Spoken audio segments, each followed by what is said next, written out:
I think Rany Jazayerli has said it for a long time. When news breaks, we're there to fix it. That's what we do. We pick up the pieces and we move on. Emergency edition of the Kauffman Corner podcast as big news came from the Kansas City Royals today. And of course, we get the good doctor, Dr. Rany Jazayerli, to break it all down. Of course, one of the co-founders of Baseball Prospectus, co-writer, co-author of Robin Rany on the Royals, and of course, author of Rany on the Royals. My name is Soren Petro from Sports Radio 810 WHB in Kansas City. You can hear my work at 810WHB.com.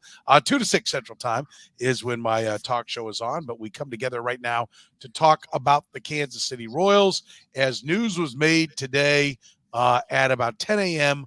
when the Royals sent out a press release saying there will be a press conference with John Sherman.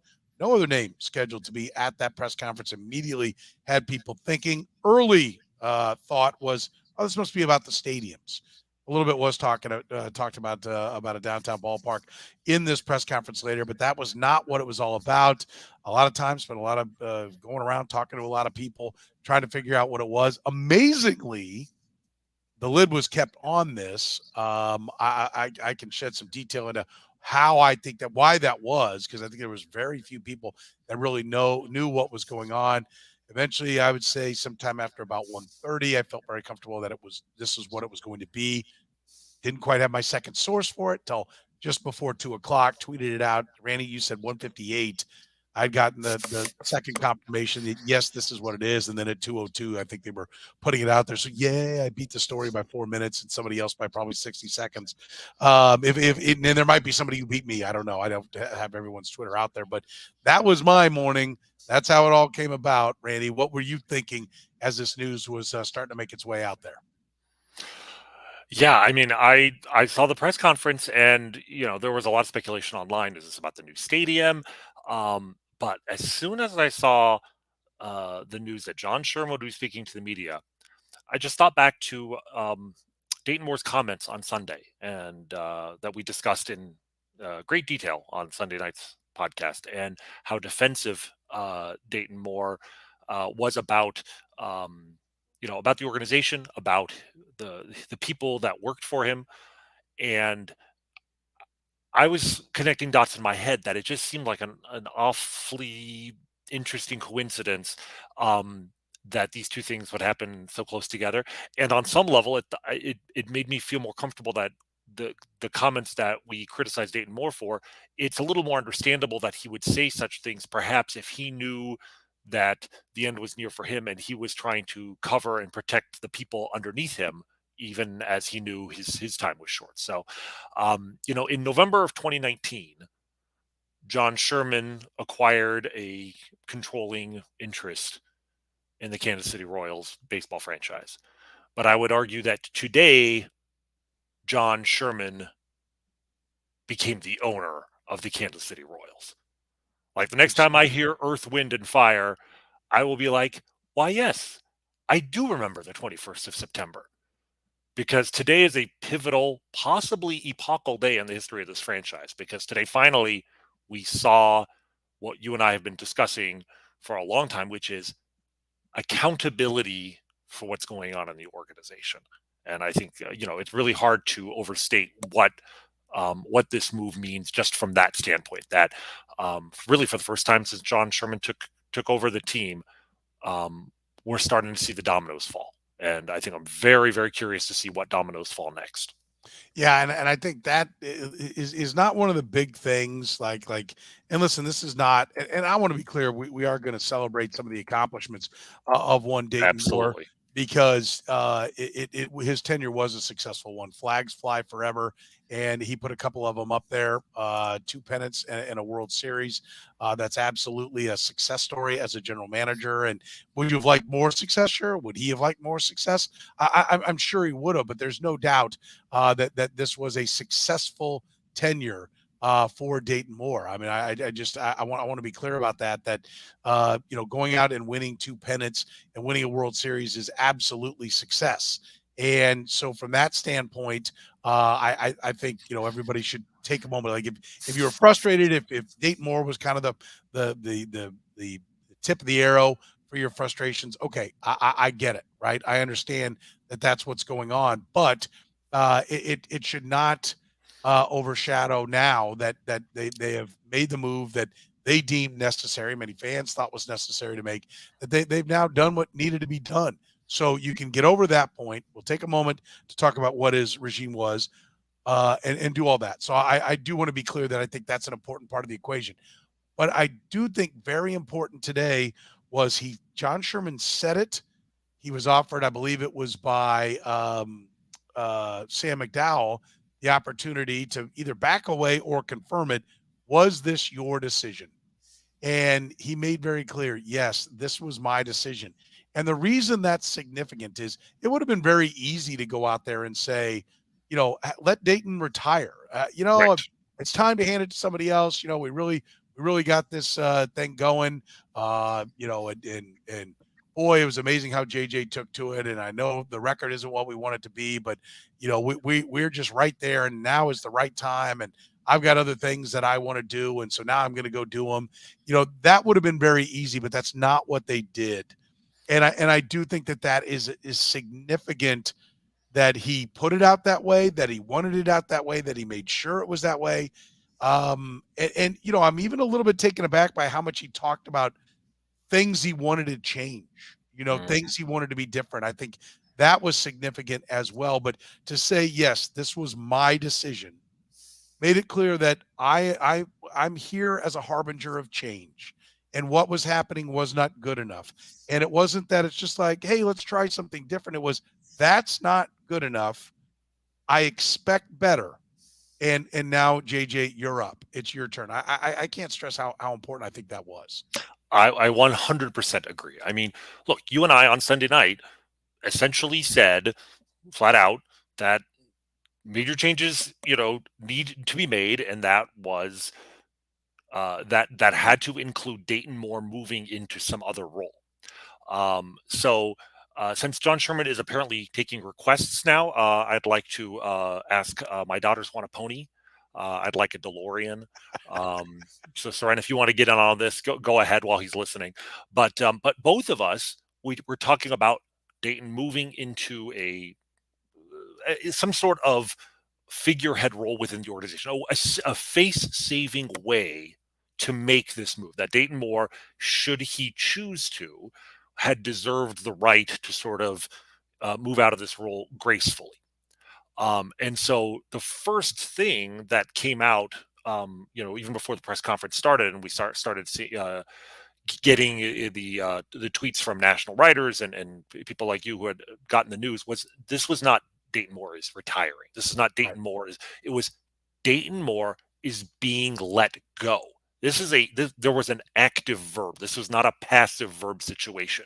And that blew me away, because I was fully expecting for Dayton Moore's role to change. But the fact that it went this route means either that Dayton was given that opportunity and declined it, which is quite possible, or that John Sherman felt like he needed to rip the Band-Aid off completely and not put J.J.Picollo in a position where even the hint of Dayton Moore looking over his shoulder, that the only way to make this work was to extricate Dayton Moore completely from the organization.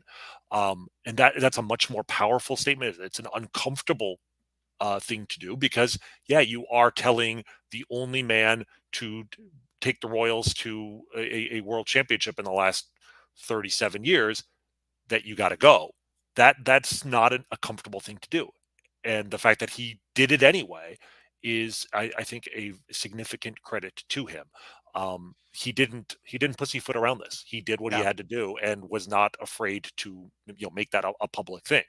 And Dayton, to his immense credit, I mean, the fact that Dayton Moore was at the press conference of announcing his own firing and handled shortly. If you heard the broadcast, because I popped in on our broadcast of it and said, because I texted Todd Lebo, who was in the room for us, and I said, of course, I was in the studio because I didn't do the show, but I said, Todd, is Dayton still there? When they started going through, what's wrong and what do you want to change? I was like, is Dayton Moore sitting right next to him watching his final days be picked apart? Todd said no, he left right after he did it. It was a very kind of unique deal that they have a little dais or a little podium there They rarely use. They have they have a table there with microphones built into it. They usually, that's where Mike Matheny sits when you watch him on the post game interview and everything. They have this little podium, and John Sherman went there, and I almost think it's from a lack of experience of what goes on in that room. And that's usually where Mike Swanson and now Sam Mellinger stands and kind of runs things. He went there and made the announcement there. So then Dayton's going to say something. So he put Dayton up there, and then Dayton talked, and then they moved over to the table. And so they never said, okay, Dayton's gone, but he left. And it was kind of a little bit bizarre because that's not how they usually do it. But yeah, I mean, it wasn't a celebration of tenure by any stretch. No. There's no roadmap for something like this, obviously. But the fact that he was there, to even for a brief amount of time, it's hopefully it's meant as a sign that this is an amicable parting, and that, I mean, John Sherman talked about the gratitude that he had towards what Dayton had done for the organization, and we all should have that gratitude. We'll talk about his legacy, but the fact that he didn't let that gratitude get in the way of doing what needed to be done is, a good thing. And I think, if J.J.Picollo is going to be successful at this job, I think, frankly, he needs to know that there's no one else that is going to be in the room above him making those decisions. He reports directly to the owner, and that's the way it's going to be. Yeah, and a couple more things on Dayton Moore. I think who was it? It wasn't Terry. It was I think it was Matt who said either here we go. Either Dayton Moore knew he was getting let go. By the way, if you're catching us via the podcast later on, you can be part of the stream. We're normally Sundays at 10, coming to you tonight on a Wednesday because of this move here. But either Dayton Moore knew he was getting let go, or the article was the nail in the coffin. Perhaps he was being let go regardless, but his defensive reaction to it sped up his departure. To now finish my other thought, you can communicate like Matt is if you catch us live on the stream on Facebook, Twitch, and YouTube. So, go ahead and subscribe in all those locations. Nice comments, by the way. We'd love it if you give us the thumbs up, the hearts, the loves, the likes. It's all great for us, the subscriptions. Please go ahead and do that if you enjoy the podcast and tell your friends. But, Matt's one of our regulars, and I think he's, I want to bristle at that. Like, I think both of us kind of like when you are inquisitive and you ask questions, you have kind of a nature to swim upstream and assume that the first thing you hear is wrong. And so I felt myself feel that like, no, Matt, you're wrong. I did spend all morning talking with people saying, if they're going to do this, either, I got to believe Sam Mellinger, who's fresh out of the newspaper industry, knows how bad, not how bad, because people aren't, I thought we had a feeling this morning that if this is what they do, people are going to be like, oh, my God, the executioner, Rustin Dodd, Andy McCullough, Alec Lewis, that this is a direct reaction. And I don't feel that way. I think it was the evidence was, I don't want to say overwhelming. I could, if I were his attorney, I could make a case for giving Dayton Moore another year. But it is, I don't think there's any doubt that was the finality of it. He was actually let go yesterday. I believe only he and Dayton Moore and J.J.Picollo knew this. I think that's one of the reasons why it didn't get out until the last half hour and then wasn't reported on. Again, if somebody got it out there before I did, so we know Ken Rosenthal knew it because they put a story out at 2:01. So Ken Rosenthal had a lead to this at some point. Now, I've heard rumblings about how he knew it, but he knew it because they had a story printed ready to go. He didn't bang out, however many words in 60 seconds. So he got a tip off to it. But what I think is interesting is that dynamic says a lot, right? Number one, it was John Sherman's decision, not just in name or principle. I can tell you other owners did not know, right? They did not know what this press conference was about. He is truly the leader of the Royals. So I file that away as John Sherman makes the calls. Mm-hmm. John Sherman's not running around worried about what everybody else thinks. He probably already knew. I think he definitely meets, I know he meets with them regularly and knew where everybody stood. But he made that call. He did it his way. And I think that's significant to show. And we had the other comment, and I couldn't scroll and find it now, about how, hey, he came in, he assessed the situation, and then he made his decision. And I think the idea that it took him too long is wrong. right? I don't think that's a fair assessment. Here it is. Terry said it. He said, give Sherman credit. He took the time to assess the situation. And if you want an owner that just comes in and starts firing people, you're a dumbass. Okay, because there are good people in every organization, and you want a guy who comes in, looks around, gets a feel for the room, and then says, this is where we're going. And so I really think John Sherman probably nailed this in how he did it. Come in, see what you got. It got prolonged by a pandemic, Exactly. a shortened season, a lockout. Like if you're firing GMs and trying to get things up and going, wrong. Dayton Moore, while the wins weren't there, steadied the ship through rough waters. They came through the rough waters. We had our first real season. He evaluated him on that season, and he made the call. I don't know how you could give anything but high marks other than jokes. John Sherman had a couple of jokes he tried in there. First of all, termination day is not joke day. But second of all, they better be really funny, and they didn't really hit. But other than that, a couple of swing and misses on some humor. John Sherman gets an A+ in how he's handled this, in my opinion. Do you agree? I mean, we've been waiting for this day, right? I've been badly waiting to give John Sherman an A because everything we had heard about him, everything behind the scenes was he's engaged, he's involved, he's deliberate, but he's going to make the right move at the right time. And I wanted to believe that, but I also wanted to see it, right? Today we saw it. And I agree with you. 3 years ordinarily is probably too long, but when you consider the incredibly unique time frame in which he got involved between the pandemic and the lockout, I mean, they haven't had a normal off season yet. This is going to be the first truly normal off season with no cloud hanging over the sport since the very first off season when John Sherman had just acquired the team. So this is the perfect time to do something. And we were, if he had not done something, then that would have been an incredibly, a big, big red flag. But we both had confidence he would. The fact that he's doing it now, 2 weeks before the end of the season, is, I think, a very good thing because this isn't going to be it. Like one of the most important things we heard, that's the one quote I don't have here, but the quote about how he's going to let J.J.Picollo decide about other changes to be made in the organization. But it was very clear this is the first move. This is not the only move. And that's why I think it is very important to have done this 2 weeks before the season ends so that everybody knows there's a new sheriff in town, because the decisions on manager, pitching coach, and then all the way through the organization, those things generally need to be made very quickly at the beginning of the offseason. You don't normally wait until November 15th to fire your manager. If you're going to let him go, you're going to let him go the day after the season, generally speaking. Coaches, the same thing.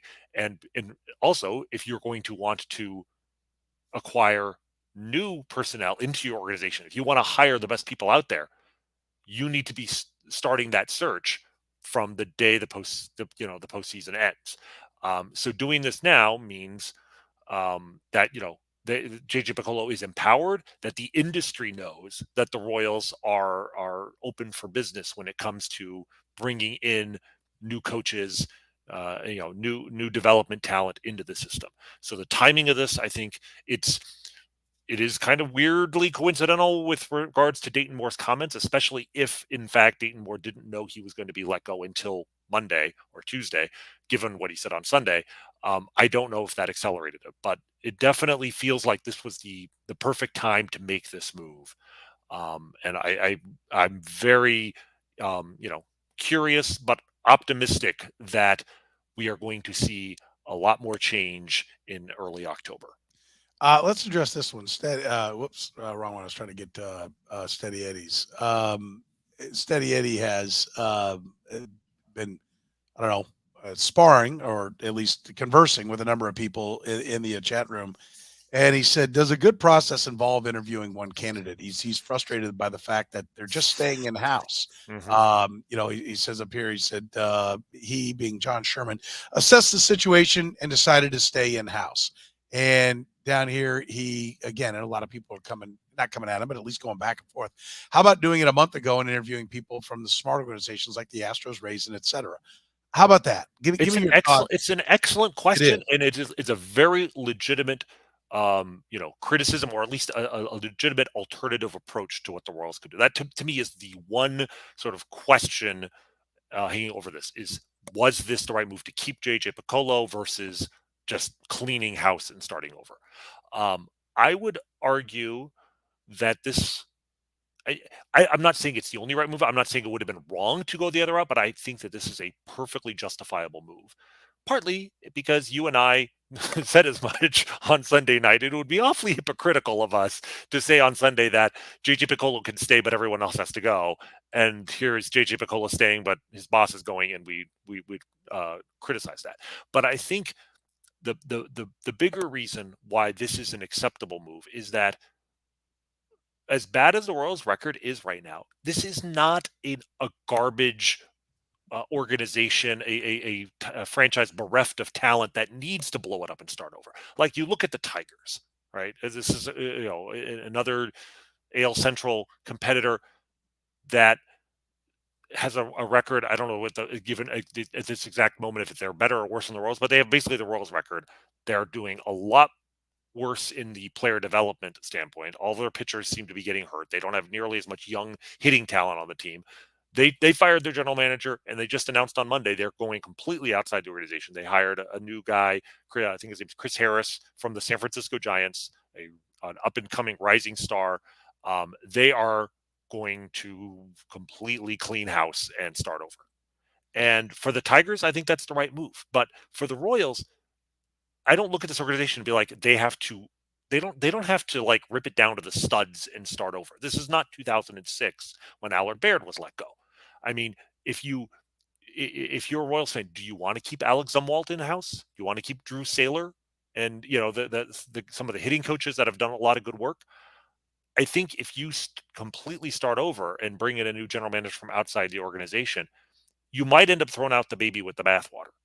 And I think by keeping JJ in charge, you have the option of keeping the guys that you actually think are doing a good job and are pushing the organization forward, keeping them in the organization while still being able to clean out all of the the problem sectors of the organization. If that's where they're going with this, I think that is the best case scenario. The question, of course, will be, will they do that? Will J.J.Picollo let go the entire pitching development process? Will other members of the front office leave at the end of the year? Because when you look at the Royals front office, you just go to their website and look at the people who are in this front office.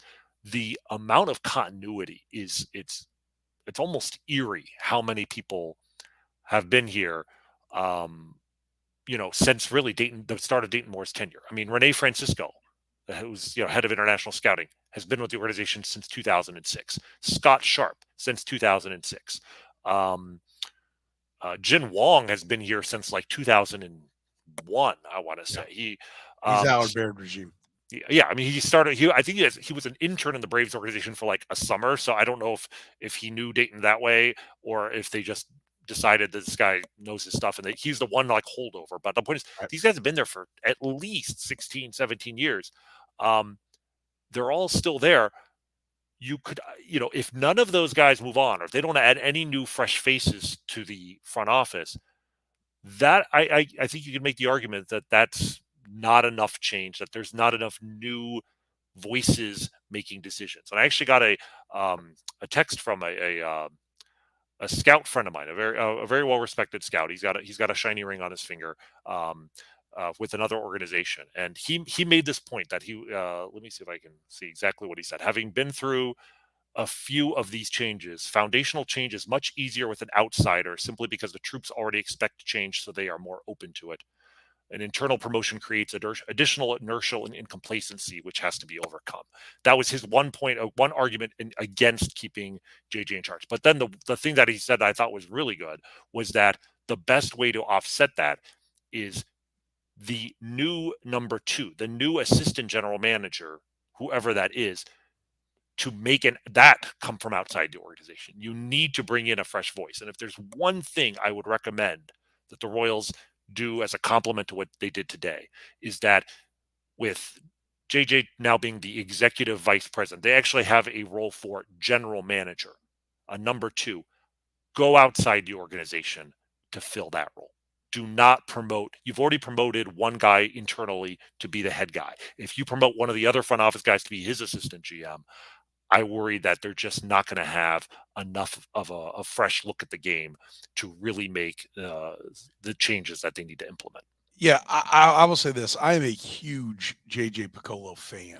Hmm. Uh, as a person, okay? What is he as a general manager? I don't know. There's a lot of comments in here saying like, "Hey, he was there. He's part of the pitching problem." Valid. I mean, there's no way around that, and that's one of the things that he's going to have to prove to the owner. But I want to say this. They bumped him up to the GM role a year ago, and Todd Lebo and I were talking about this today. That I don't think there's any way you can look at that, and go, well, that worked. Right? Because here we are a year later and you're firing the president. I don't think that move was made with the idea, 12 months from now, we'll get Dayton all the way out of the way. Right. But let's have him there as a security blanket for J.J.Picollo. I believe that both Dayton was probably ready to back off some of the day-to-day grind. And John Sherman had been impressed with J.J.Picollo. John Sherman, I watched him at spring training, the last one I was able to go to. Where they had full access in 2020 is one of the last things I did before the pandemic. And John Sherman was walking around talking to everybody. He was talking to J.J.Picollo, and I have no doubt he's had a lot of meetings. I've talked to both Dayton Moore and J.J.Picollo, and JJ and by the way, this is a strength, is a loyal soldier. Okay, he is not out there bashing Dayton Moore or undercutting him, but in having real philosophical discussions about baseball with both of them. On air and off air, it was clear that, okay, there's some fundamental differences here. That if you were to say who's more analytical, who's more trending towards the modern approach to things, it was definitely J.J.Picollo. If I could glean that in the limited conversations that I had, I'm quite sure that John Sherman was able to glean that as well. There's no doubt. Again, I want to underscore, I agree that it is a potential problem to just bump up the lieutenant when it wasn't going well. But I also don't think John Sherman's a moron. And I think John Sherman knows what he wants the baseball team to look like. And I'll bet it's a lot like the Cleveland Guardians. And he's been around smart baseball people. There were things that he controlled within the Guardians. There were things that owners do on subcommittees, even minority owners around baseball, that they have interactions. This is not a boob that's making this decision.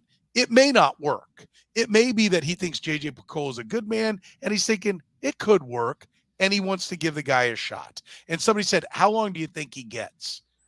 I think he gets until John Sherman doesn't think he can do it. That may only be a year. Like, I think he's got to fix some pitching next year. So I would say he gets 1 to 3 years. And there's no way that year 2 comes without progress in year 1 and year 3 comes without progress in year 2. He's going to have to show marked progress. In some ways, I think the leash is shorter. Not in some ways. In all ways. It has to be. It will be shorter with J.J.Picollo than it would be if he'd hired somebody outside. He doesn't get to make mistakes and say, no, we screwed this up. Now we're going to reset it. And now we know where due north is. And here we go. That's not going to be allowed. He's got to hit the ground running with due north. And I think John Sherman has seen enough, heard enough from him to believe that he's the guy that can do that. I definitely think he's more analytically inclined, which John Sherman made it clear. He said there needs to be more focus on the data. We have the data in-house. We have good data people. It needs to be more prominent. That warmed my heart so much. It was such a huge line. And I think J.J.Picollo would agree with that.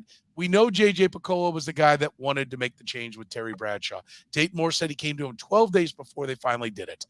If he came to him and said it's time to go, he was the one that proposed the idea long before that, or even talked about elements and changes and what they wanted. That's a positive sign. But I will say this. While I think he's more advanced on the pitching side than Dayton Moore, if you ask me, is he a full-on analytics guy or is he what I would call a baseball romantic? He's more romantic than analytics. I mean, he's going to have to flex some muscles that at least I haven't seen. Doesn't mean he hasn't flexed them behind closed doors. But and again, it's why I say maybe it was just him being a loyal soldier. When I would say, hey, this pitching problem, that pitching problem, and he didn't go, well, I wouldn't do it that way. Maybe he had a totally different view, a totally different way of doing it, and we're going to see it right away in fall ball. Forget about surprise. I heard, John Sherman. There'll be guys at the complex before spring training. John Sherman said, "I can't wait to get to surprise." Well, you better be going next week because when fall ball gets going, there'll be things that need to be implemented right away. Absolutely. No, so yeah, I want to agree with you on when we talk about J.J.Picollo, like when you and I were even talking before that maybe the Royals could keep him around even as we were like saying everyone else has got to go. There's a reason for that. It's you and me both. I've been hearing for years that J.J.Picollo does see the game differently than Dayton in many ways, and that so many of the things that I was hearing outside from coming from the organization that I agreed with over the last really 5, maybe even in some ways 10 years, that J.J.Picollo always seemed to be at the heart of those things. So I wouldn't. One of the reasons why I am comfortable with the idea of keeping him on is this belief that yes, he very much is his own man. He has his own ideas, and like you said, he's a loyal soldier, which may have obscured the fact that left to his own devices, left to be in charge, with indisputably that he will do things differently. If he doesn't, he's not long for this job. But and I 100% agree that while he may deserve this position, and I agree that with John Sherman's decision to promote him, this is not. He has to have a much shorter leash than a typical general manager's hiring. Chris Harris in Detroit, just mentioned him.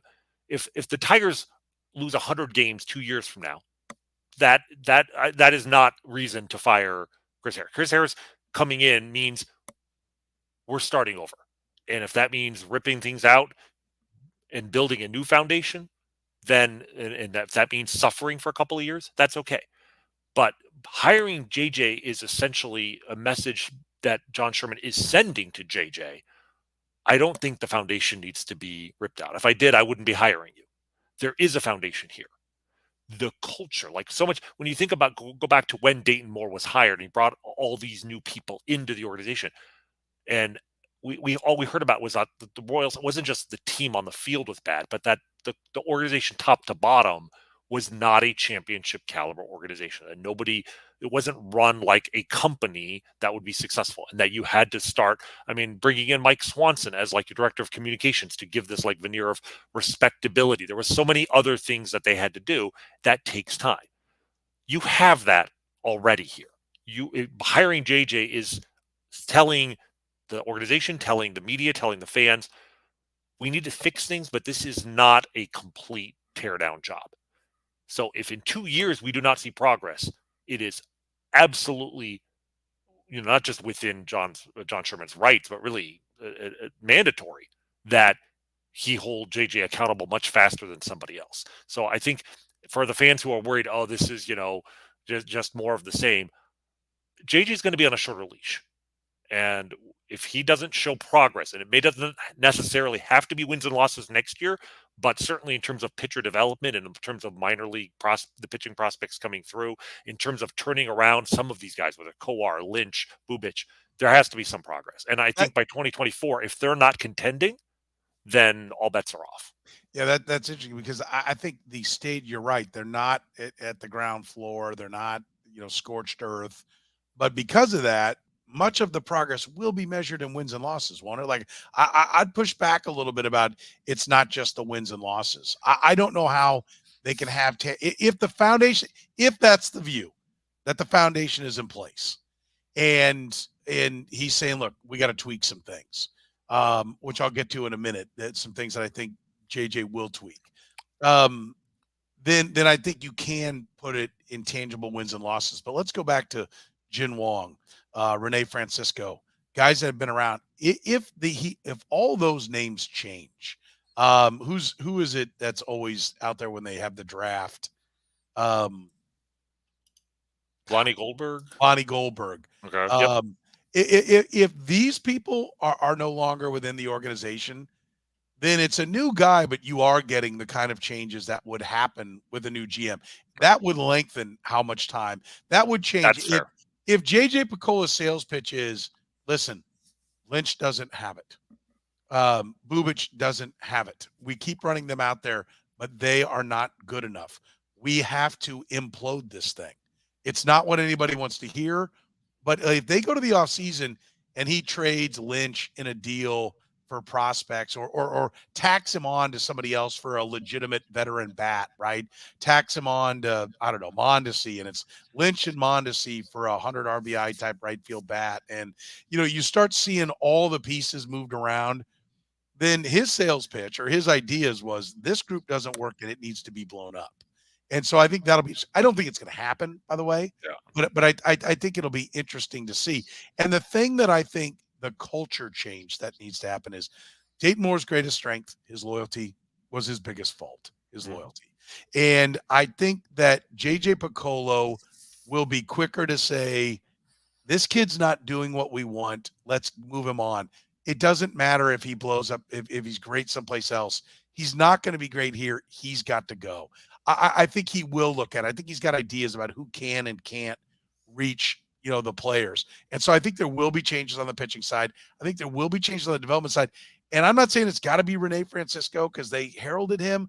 But somebody said a long time ago, we've had so many great messages, and I appreciate everybody's comments in there.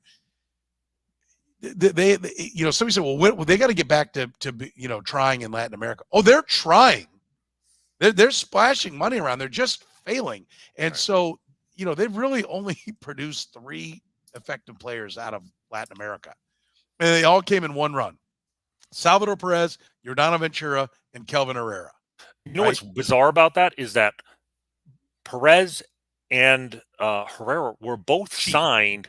Not just cheap, they were both signed like within 3 months of Francisco being hired in 2006, the very first, off season that Dayton Moore was in charge.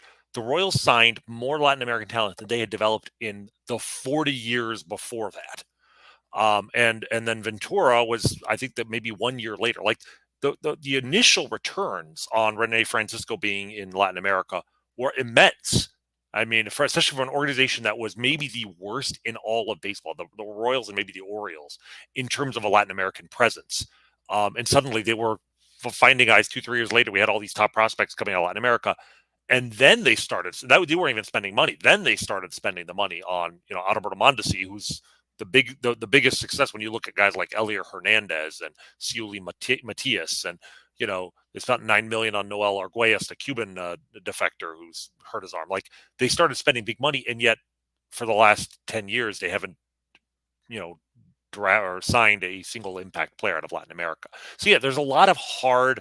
Eric Pena, Matt's making the point in the comments. $3.7 million for a guy who hit 150 in low A ball this year. So JJ has a lot of difficult decisions to make in terms of the people that he keeps in that front office. As much as we talk about, real quick, I said that Eric Pena, Matt's comment when he said, just to put it in context for people that are watching the show tonight, Eric Pena, I loved when you said he probably won an American Ninja Warrior contest, and that was in reference. We were talking to how they'd struggled in Latin America and all the money they'd spent. I said, like tools. They love tools. They love the athleticism. And I said, I guarantee you the guy probably won an American Ninja Warrior contest, but he can't hit, right? He doesn't know what a strike looks like. And that's what he's referencing. And I think that's one of the questions, because JJ came from Atlanta with Dayton. I mean, is he wired with the upside talent? And go ahead and finish your thoughts, because I want to get to the comment that got a lot of negative reaction on Twitter that I think John Sherman should have done a better job of phrasing, but I'll take a shot at what I think he means. But go ahead and finish your point. Well, I was going to say, I mean, what you're saying is JJ has some difficult decisions to make. You talk about that whole process. Are we drafting athletes, 16-year-old athletes out of Latin America? Or are we going to look at tools? This is, though, where some of the John Sherman's comments that I really did like from today about pushing, he's going, I'm assuming he's going to be in the ear of his general manager to use more data. There's a quote that I loved here about, it's not just about player development. It's also about your willingness to change your players.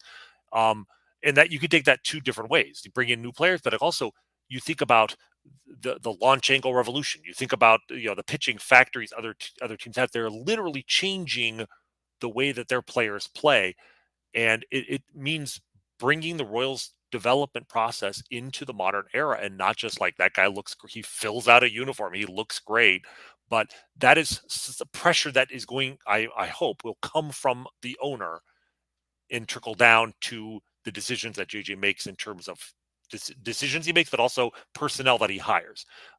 But we're going to know a lot more in the next 4 to 6 weeks about the direction, if this is just a fixer-upper or if JJ is going to be willing to make some major overhauls.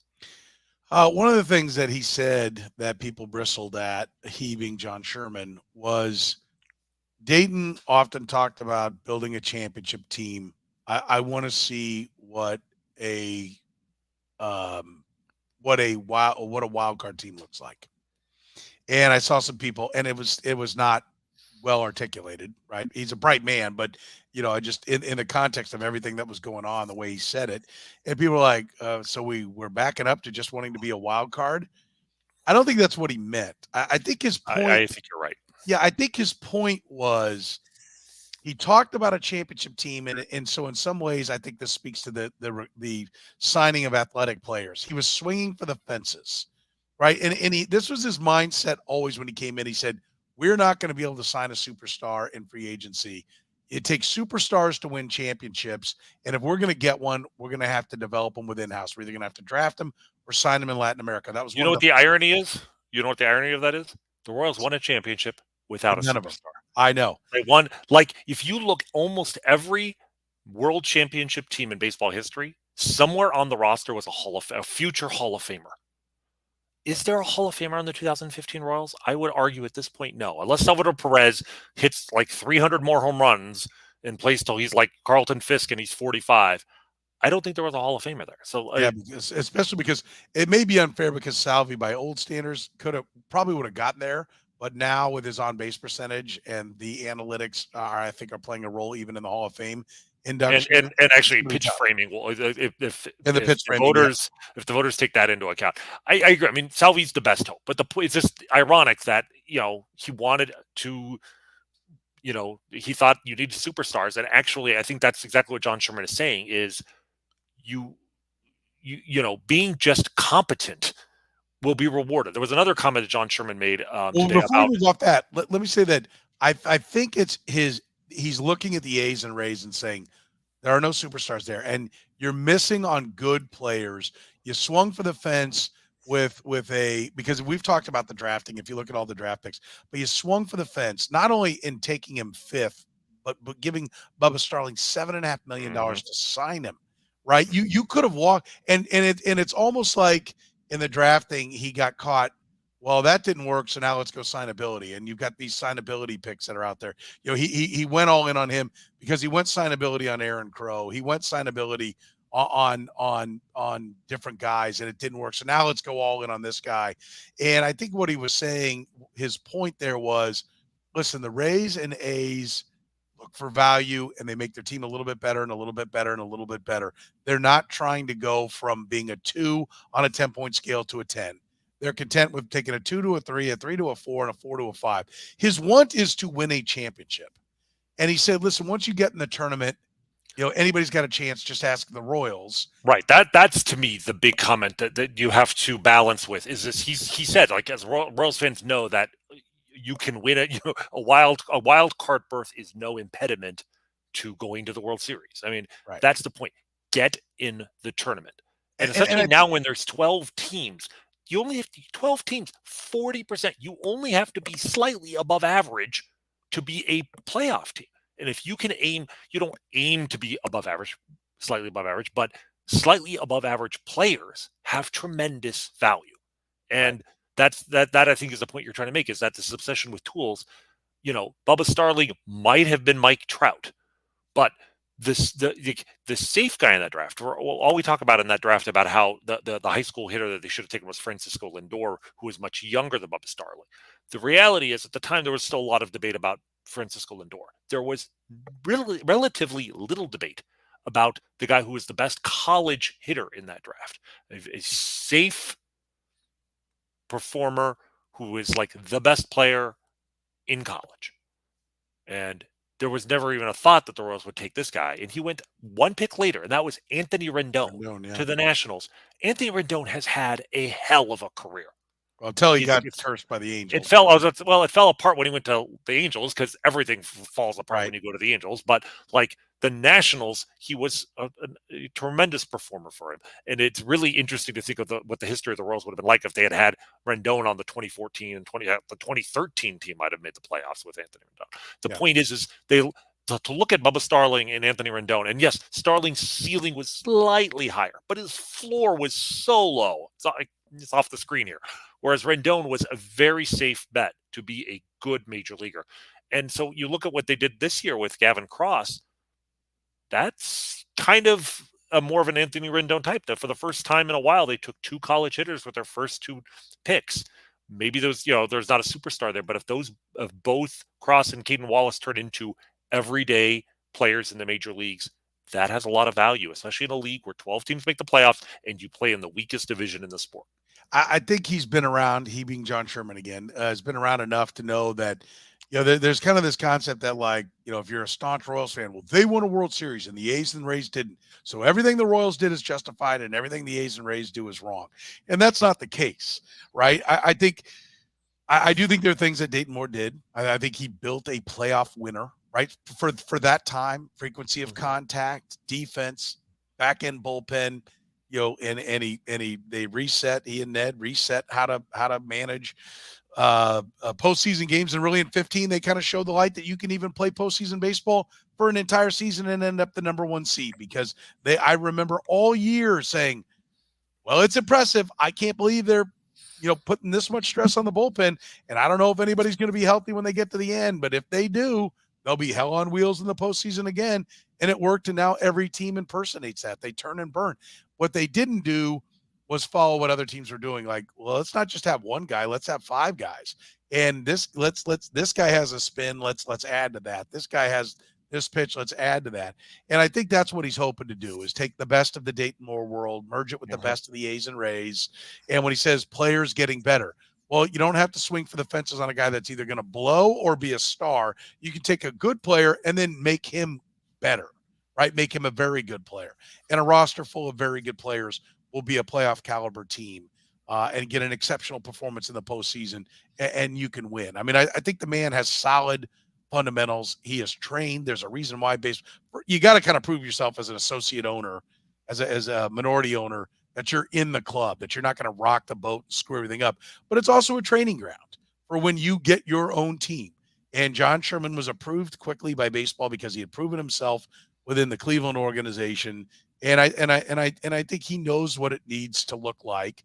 And he feels comfortable that J.J.Picollo knows what it needs to look like, and it's worth giving it a chance. Yeah, I mean, he was a minority owner with the Guardians. Some of the frustration I have with people like, well, the Royals are, the only small market team to win a World Series in the last, 30 years or whatever it is. And yes, that is true. But and they deserve all the credit in the world to do that. But to minimize the accomplishments of the Rays, who've been to 2 World Series with a payroll that was probably half of what the Royals had, when they went to the World Series, or the A's going to the playoffs, whatever, 11 times in the last 18 years, again, with a bargain basement payroll, or what the Guardians did. And when John Sherman was the minority owner in Cleveland, the Guardians were one swing away from winning the 2016 World Series. I mean, Jason Kipnis hit a foul ball in the bottom of the 9th inning that when it left the bat, I thought the game is over. The Cleveland, then Indians, are World Series champions. And it tailed foul. They lost in extra innings. But if you're going to argue that what the Royals deserve in terms of their accomplishments, the Royals are on a different level. But in terms of the process that got them there, if you're going to claim that the Royals had a better process because the Guardians fell one swing away from a championship, when the Guardians go to the playoffs, have gone to the playoffs 4 or 5 times as often as the Royals have over the last 20 years on payrolls that are not any more than the Royals have, and many times are less. That's really just foolish. I think the lessons he learned over there about how to build a team on a reasonable amount of payroll, how to develop pitching, and we've seen that many of the pitchers that have come through in Cleveland. They're not the best organization in all of baseball for that. I'd put the Dodgers, the Rays, probably the Astros ahead of them, but they're probably top 5, certainly top 10. The Royals are right now. I don't think the Royals are top 29. So you know he has seen what can be done. His quote today, I think on one hand, it's about development. On one hand, it's about data-driven decision making.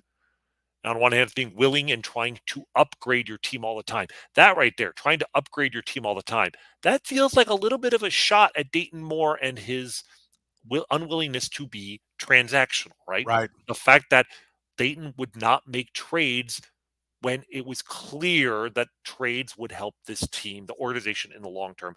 I think we're going to see that's another thing that, I'm hoping John will apply the pressure.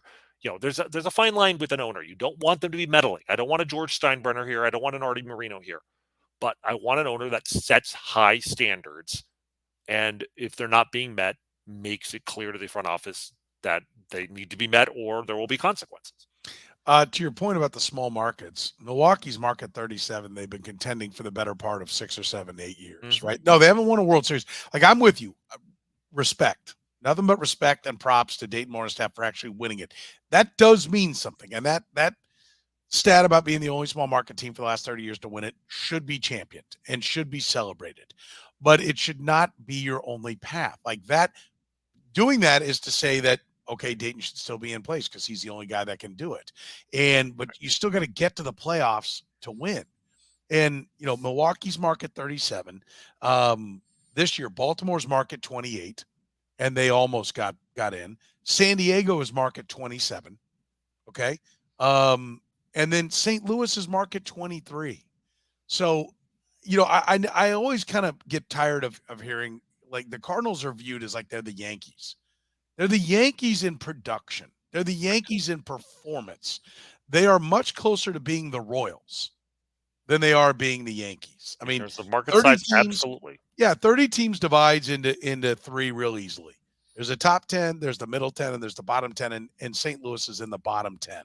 So the concept of, what you have to do is build a winner, and the fans will come.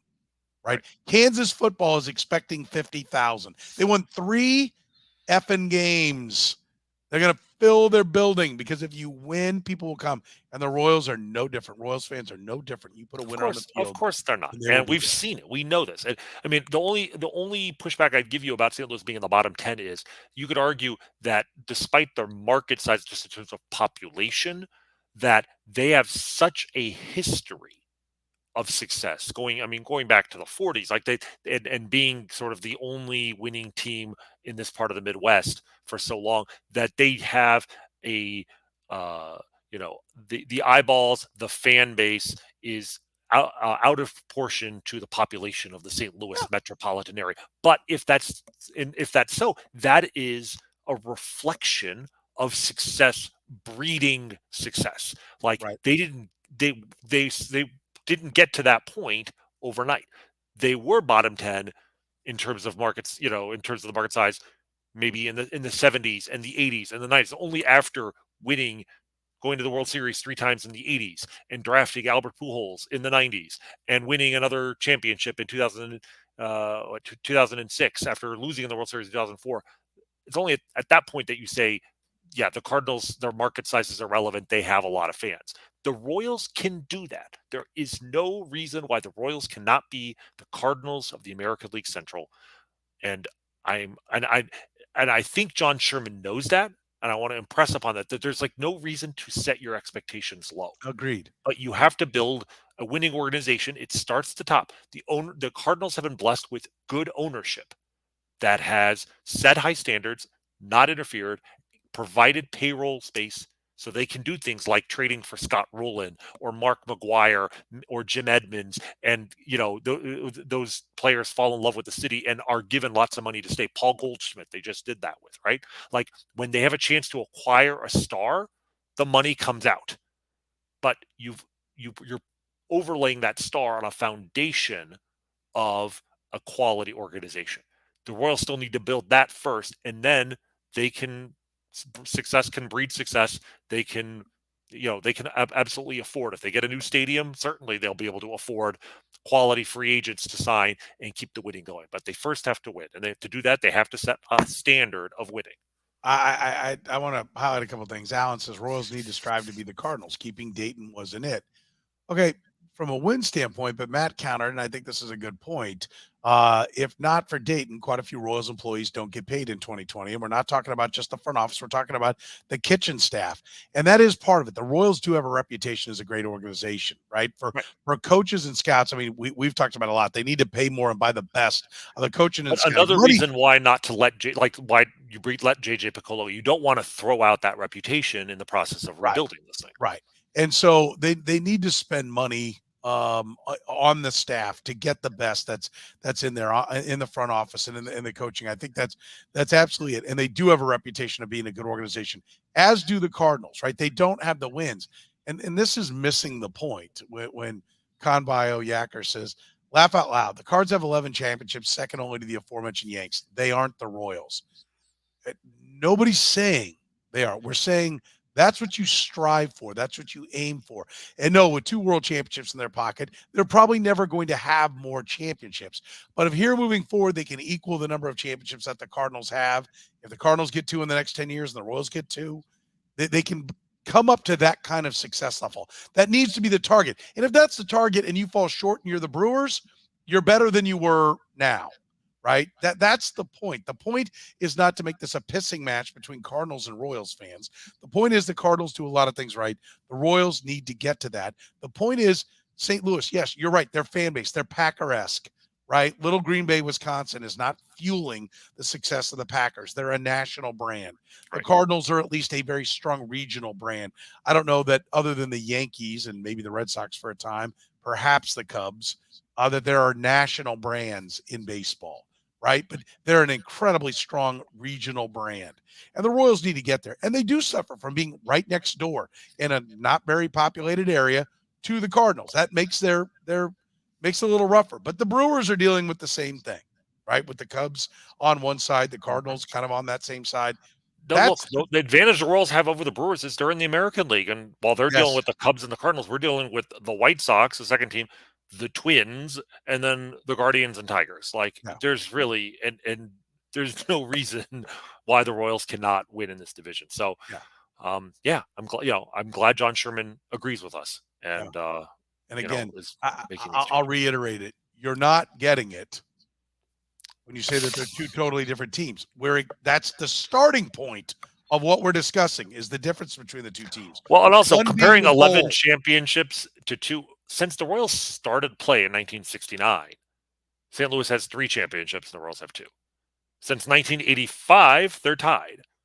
So, the fact that the Cardinals won, 3 straight championships in World War II, great. But the point we're trying to make is they're winning now.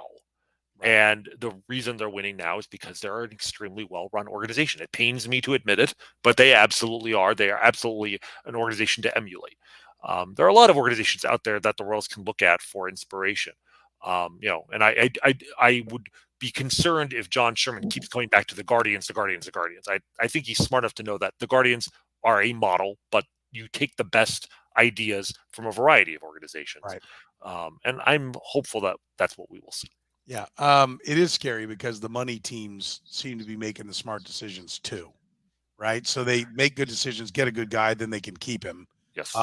It's terrifying, except none of them play in the American League Central. That's right. That is That's a great point. Never forget that. When you go to bed at night, always be thankful that we are in the division that we are in, and never accept an excuse that we can't compete because we're not competing with the big money teams. Let's finish with this, unless you've got another point that you want to make about what was said today, Rany.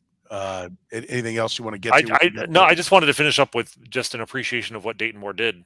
I don't want to finish without saying, look, because I feel like he's been here. I mean, 16 years is a very long time. We said that there's only Billy Bean and Brian Cashman, and I guess I looked up Kenny Williams. Technically, has been in Chicago longer, but he's more of the figurehead now. Rick Hahn sort of runs the show in Chicago, anyway. So really, there's only 2 general managers, 2 guys who've run baseball teams longer than Dayton Moore. more than half of my adult life. And I spent a lot of those 16 years arguing and fighting. I mean, I go back to, complaining about the Royals training staff in 2008 and the Unieski Betancourt wars between me and Dayton. And, it's easy to say, that I never agreed with anything did. Well, maybe I never agreed, but there were certainly times that he was right and I was wrong. And however frustrating there were large gaps of time were during the 16 years, the most fun I have ever had as a sports fan, probably the most fun I will ever have as a sports fan, was directly due to Dayton Moore and his belief in his players, his belief in his process, the way he built that team. And it's not just that they won, which in itself was a miracle. If you had asked me in 2012, if you had asked me, do I think the Royals will win a World Series in my lifetime? Gun to my head, I had to be right. I would have guessed no. If you had asked me, do I think they'll ever go to the World Series in my lifetime? I probably would have said no. It was inconceivable that they won. That was enough, but it was the way they won that made it even sweeter. With a team, I mean, the 2014 team was last in the league, I think, in home runs. Like, this is a team and had a very mediocre rotation. He won in a way that no team I had ever seen had won before. And then in 2015, you had a team that had one of the greatest bullpens ever put together. Some of the best outfield defense those two teams had. The Lorenzo Cain, Alex Gordon, Gerard Dyson outfield, one of the greatest defensive outfields anyone has ever constructed.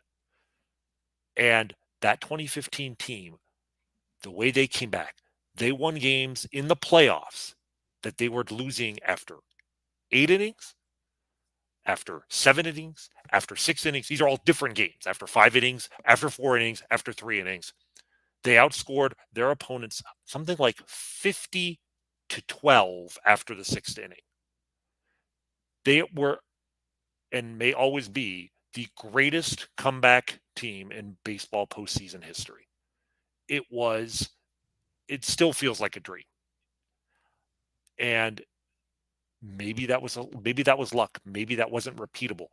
We may never know whether that was part of some grand design that the Royals had, or that they just got all the breaks at all the right moments. I'm not talking about the process for a moment. I'm just talking about the results. The results of those 2 years alone, I will always be grateful to Dayton Moore for that. And in a weird way, him being let go today makes it easier for me. The benefit for me is that I no longer feel any need to criticize him. I don't want to criticize him. He's a great, as a human being, I've never heard a critical word of him. And I don't have to criticize his baseball decisions anymore. I can just appreciate the man that he is. I can appreciate the accomplishments that the Royals had while he was their general manager. And I want to look forward with nothing but gratitude for what he accomplished here. I'm very thankful. I wish him nothing but the best. And I want to think nothing but good thoughts about the past 16 years. Everything ends badly, otherwise it wouldn't end. But in the middle there, it was as good as it has ever been. And it will never be that good again. And I'm okay with that because it was awesome. What happens next? Let's end with that. We don't need to do, what do you want to see next? Well, since John Sherman is taking requests now, the pitching coach, I think that goes without saying. I think if it were me, I think you have to let the manager go. I think you have to start over there. And that's another way to really prove that this is more than just a cosmetic change at the top. I don't think Mike Matheny is hurting the team, but he's not pushing them towards the championship. And again, if you're going to set higher standards now, and if loyalty to the organization is now more important than loyalty to your employees, and you want to do right by the organization, then I think you have to have a higher standard than Mike Matheny at manager. And like I said, I would like them to bring in at least one really capable voice, really promising front office type to be in their front office to just give them another perspective, to maybe bring in ideas that they hadn't thought of, um, and to be JJ's number two in charge. Yeah. And then also spend some money in free agency this winter. Wholesale changes throughout the organization's pitching side of the equation. That has to come. I want to see 100%. that. I can't believe that you could stay with the same the same group. So some sweeping changes amongst the minor leagues, and I think there has to be changes in Latin America. I don't know if that means Rene Francisco goes, or if I hear guys are added, but they have swung and missed too hard in Latin America. That has to be fixed as well. So yeah, J.J.Picollo has to be making changes, or we will say they just changed. They just went to a younger version of Dayton Moore. You can't be data driven. You can't be saying the data is not prominent enough. Keep all the same people and say now it's more prominent. Right. So Absolutely. there has to be more changes. I'm not. Maybe it's because I haven't felt like they've played good enough baseball for me to worry about analyzing Mike Matheny. That's sort of where I am too. I mean, if they're like Mike Matheny's coming back, I'm fine with that. I mean, I think he'll be, thoroughly vetted as to whether or not he should be back. I think it's probably 40-60 that he's back. I just think that the fact that they didn't extend him, which is the traditional thing to do, points Well, towards he has his option picked up. Like, he is under contract for next year, but Right. that would be very unusual to not. You'd be a lame duck manager if you didn't have a contract for at least one season. Right. But the norm would be if we like what's going on, well, let's press on. And so You'd have he is under. They're either going to fire him or they're going to put another year on. Right. Like, that's just how it works. You don't ever enter the last year of your deal. That's the cost of doing business, is paying a guy to not work for a year or giving him some cushy job in the office to claim he's still doing something. But that's how it works. But so I'm not even. I'm not nearly as concerned. I think Cal Eldred's a foregone conclusion, but I will be stunned if he's back, and then I will have issues. And I actually do give it a 10% chance that he's back. But there has to be sweeping changes down low. That I want to hear about new names down low. That's what I want to see. That's what I want to see. And let me say, I echo all your sentiments about Dayton. World-class guy, and always put people first. And I have no problem. I would like to have won more baseball games. I have no problem with how many baseball games they won. The man won a championship, and he represented the city impeccably well. That's good. That's good enough for me. Absolutely. And if J.J.Picollo can do the same, I'll be happy with that. I aspire to more, right? I aspire to more. That's, the way it As should we all. Yeah. All right. That's going to do it for us here on the Kauffman Corner podcast. Remember, we hit it Sunday nights at 10 o'clock. You can catch the Kauffman Corner podcast. So for Dr. Rany, Jazayerli, my name is Soren Petro from Sports Radio 810 WHB, saying thank you very much for joining us here at Kauffman Corner.